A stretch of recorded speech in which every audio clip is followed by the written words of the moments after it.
If you're thinking about starting your own service business, acing the customer experience is going to be very much in your favor. If this is your first time here, my name is Ken, this is James, we are the Security Bros, and what does it take to ace the customer experience? You need to be available, you need to be reachable. We've all seen those clips of, somebody goes to a conference, there's some sort of, business guru there. They take the person's phone and they say, what's the phone number of your company? And they go and they call the person's business, they get somebody and the phone call goes horribly wrong. The person isn't helpful, or they get left on, voicemail or whatever the case. If it fails, then, you have something you need to work on. Answering the phone, every phone call is very important to them. That's tough because you get so much spam calls. 100%. The spam calls make it very tough. But the importance of answering the phone calls cannot be understated, because if I reach out to a business and I can't get through, more often than not, I'm just going to go to the next one that I can get through to. Sure. Or if I reach out and ask for a quote from somebody and I get quotes from these 3 businesses and the 4th one never sends me one back for a month, I'm just going to do business with them. I'm not going to. I'm just going to be like, oh, well, I'm not getting anything back from these guys.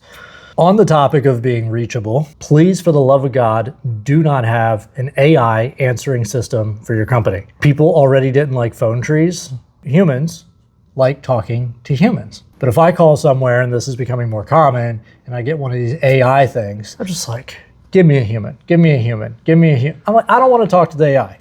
Nobody wants to talk to the AI. We want to talk to a person. Yeah, it feels like disrespect. Yes, because they value your phone call as being worth being handled by some AI, not a person. And that AI is going to filter whether or not whatever you have to talk about with them is important enough to get to a human. This is the thing that blows my mind, that so many companies, the thing that they try to automate is the very thing that I would aim to not automate. Right. And the things that they are not automating are the things that I would automate. If there's something that we can make simpler and easier and faster, if we can automate that out so that we have more time to do the things that have the biggest punch in a business. And one of the biggest punches in a business is the things that you can do with a customer. Mm-hmm. So it leaves you more time to actually talk and work with customers directly, or even more time to interact with teammates. So on collaborative things.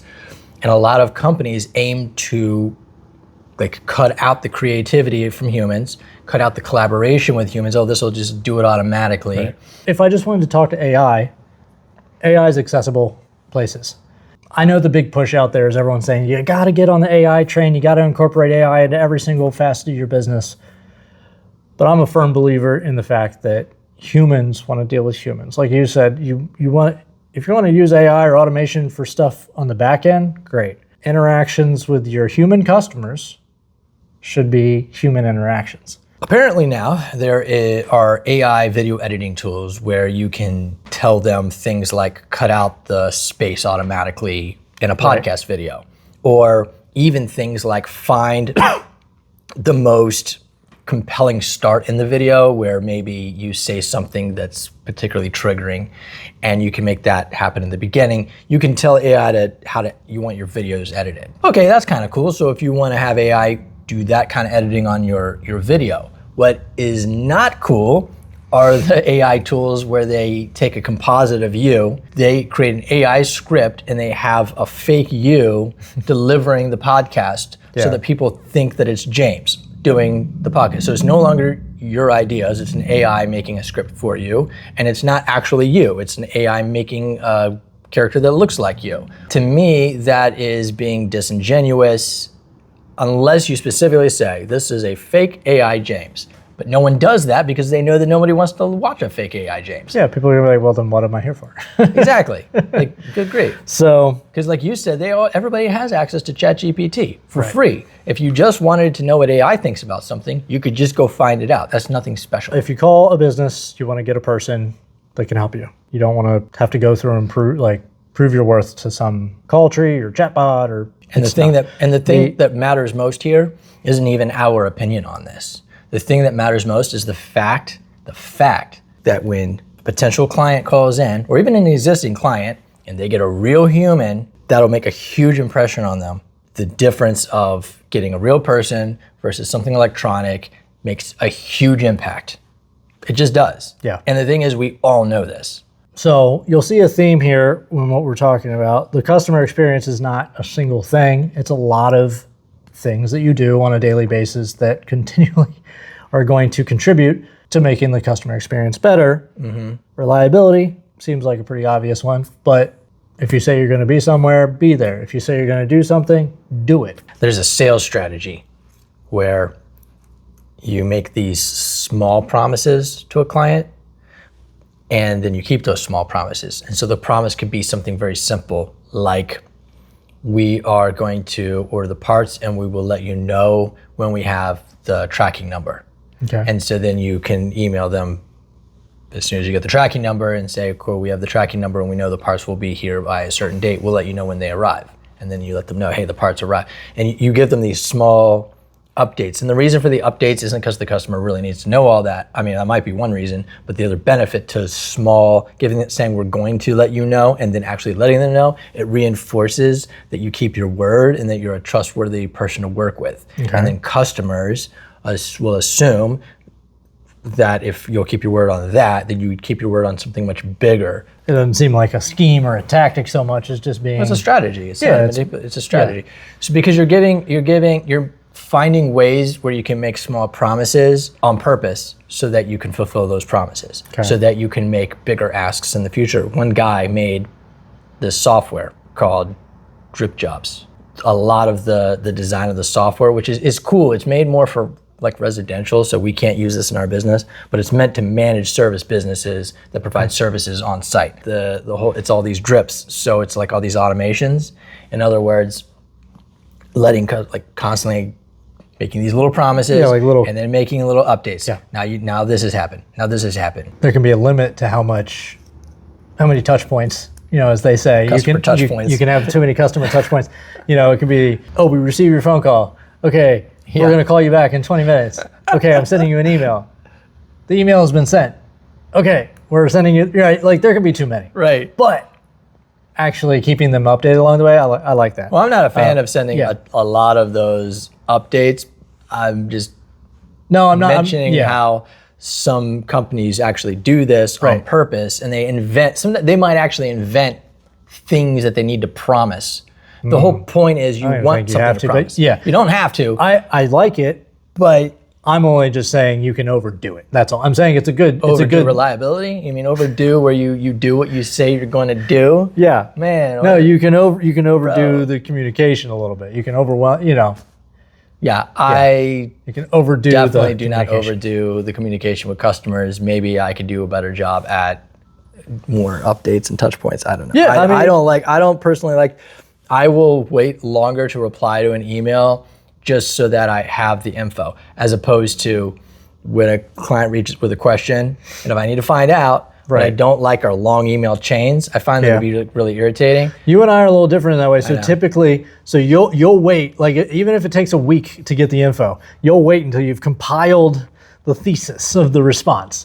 Sure. And if I know I'm not going to know the answer for like a day or two, usually I'll be like, I'm going to look into this for you, and I'll be in touch. Just so they know, like, I'm on it. Yeah. I'm not just ghosting them. Sometimes I'll borrow from your playbook, because the other day, one of our clients was like, they were in a meeting with the condo building, and they said, hey, the HOA wants a couple battery options. And I did reply, and I said, you did. I saw that. I'll have it this week. Yeah, I was copying I'll have you options this week. I was proud of you. It was...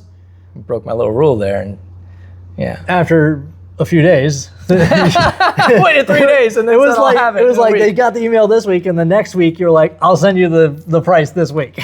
So I had to do between email. Right. You met in the middle. You were shortening the gap. So I was proud of you for that. Faster communication is always better. So if a customer, if you can get back to them the same day, obviously that's always better. And I think that's probably something that should be aimed for. Maybe you can't always do that.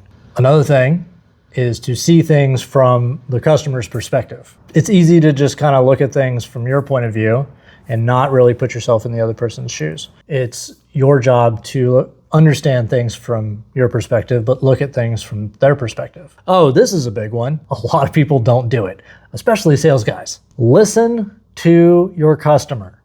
Just listen. Sometimes just shut up and listen to what they have to say. So that you can tell them what to think. And then you can tell them and then you can own them. Right, you can own that customer. Yeah. Listen to them because they'll tell you what they need. People like to talk about their problems. Sure. You listen to their problems, you might actually find out how you can solve their problems. If you listen long enough, you might find out, oh, this customer isn't the right fit for my company. You're a big proponent of listening to the customer, right? Yeah, I'm not only just listening, I take it a step further. Don't tell me. And I avoid giving advice. I mean, not just to customers in general. I don't like giving people advice. Even on these videos, you'll notice I rarely, if ever, will say, do this or don't do that. You might infer this from what I'm saying because I'm talking about... Back it up. I'm going to infer it's good to listen to the customer. Right. Well, see, I just straight up told them to listen to the customer. So what do we do now? Well, you told them to listen, so now they got to listen. But Ken won't do that to you. With me, I will listen and I will discuss and consult, but giving a straight, this is what you should do. You should definitely have a camera here. I might say, well, customers similar to you that have a similar building, they like to have a camera here because it catches when people do this thing or that thing. Because a lot of these other properties, I can't say if this applies to you, but a lot of them have these particular issues. And usually what people will say is, those are exactly the kind of issue I have. And so they automatically are like, yeah, I want a camera there. Great, because now it's their idea as opposed to me telling them what to do. And then for some reason, if it doesn't do what they had in mind, then they're blaming me for it. The idea is to, like you say, listen and then provide useful info. You can afford yourself more leeway with a customer if the execution of your product or your service is less than desirable, aka you didn't do a very good job. You can get away with a little bit more of that if your customer experience is top notch. If they've had a good customer experience throughout the entire process, even though some stuff got fucked up, it may afford you some leverage, and they'll be a little bit more understanding. Now, if they can't get a hold of you, they call you, they can't get through to anybody, nobody updates them on why the problem's not getting solved, what the solution to the problem is, blah, blah, blah, blah, blah, blah, blah, blah, blah, blah, blah, blah, blah, blah, blah, blah, blah. They're probably not going to have a very forgiving heart. Yeah, well, and the good news, if you have a service business, you get certain perks that people with other types of businesses do not get. One of those is that service businesses tend to be pretty sticky with the customers. While service business might be a lot of work and maybe it's a slow start to build up a customer base, the nice thing is that they tend to stick around. There are businesses where getting customers really fast is actually quite easy, but they also lose customers really fast. We try to ace the customer experience, but we aren't perfect. And there are things that we're, we have lots of things in the pipeline where we want to make it better. Yep. While some customers will say, man, you guys are great. And it's like, I actually don't view us as being great. I think we're good. I wouldn't say great because I have ideas for what would make us great and we're working towards that, but we're not there yet. We're always trying to do better. I think there's a lot of ways we can do better. To be great, there are things that we need to have in place. Part of that means we have to have some growth, we have to have some scale, we have to have some more revenue. There's several things that have to be in place for us to operate at the level of greatness that I would like, that I'm aiming for. And if you like to aim for some greatness, why don't you go ahead and give us a great big thumbs up so we know and share it so your friends know. Bye.